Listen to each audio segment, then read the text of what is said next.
مجھے یہاں ایک واقعہ یاد آ رہا ہے. آج سے 4-5 سال قبل تقریباً ہمارے نیوٹن روڈ مرکز میں، ہمارے پرانے مرکز میں ایک صاحب میرے پاس آئے، ہماری محفل میں آئے اور کہتے ہیں کہ تنگ دستی ہے، بڑی پریشانیاں ہیں، میں چاہتا ہوں کوئی کاروبار مل جائے، روزگار کے لیے دعا کیجیے. کچھ محافل میں آنا جانا رہا، اللہ عز و جل نے کرم کیا، انہیں کام مل گیا.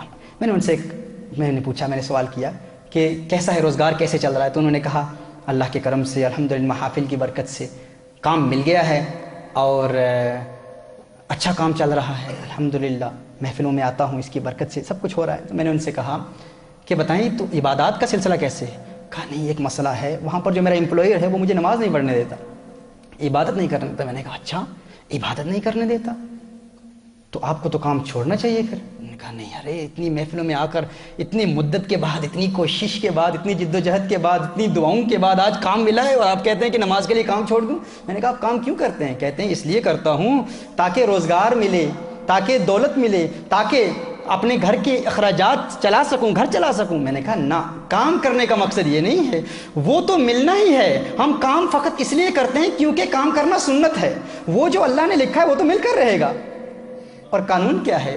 اصول یہ ہے کہ اگر کوئی سنت آپ کو فرض سے محروم کر دے تو آپ اس سنت کو چھوڑ دیں، فرض پر عمل کریں. اب کام کرنا سنت ہے، نماز پڑھنا فرض ہے. دیکھیے آپ مثال کے طور پر عصر کی نماز شروع ہوتی ہے 5 to 3 سمجھ لیں مثال کے طور پر، اور آپ نے ظہر کی نماز ادا نہیں کی، 2:55 ہو گئے، آپ نے ظہر کی نماز ادا نہیں کی. اب نفل پڑھنا تو سنت ہے، اب اس وقت اگر آپ نفل پڑھنا شروع کر دیں، نفل عبادت شروع کر دیں، آپ نے فرض ادا نہیں کیے تو وہ نفل عبادت اس وقت کرنا گناہ ہے، کیونکہ وہ سنت آپ کو فرض سے محروم کر رہی ہے، لہذا سنت کو چھوڑیں، فرض پر عمل کریں.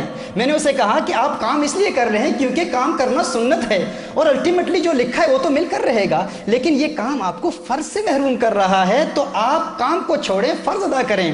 اس اللہ کے بندے نے اس پر عمل کیا.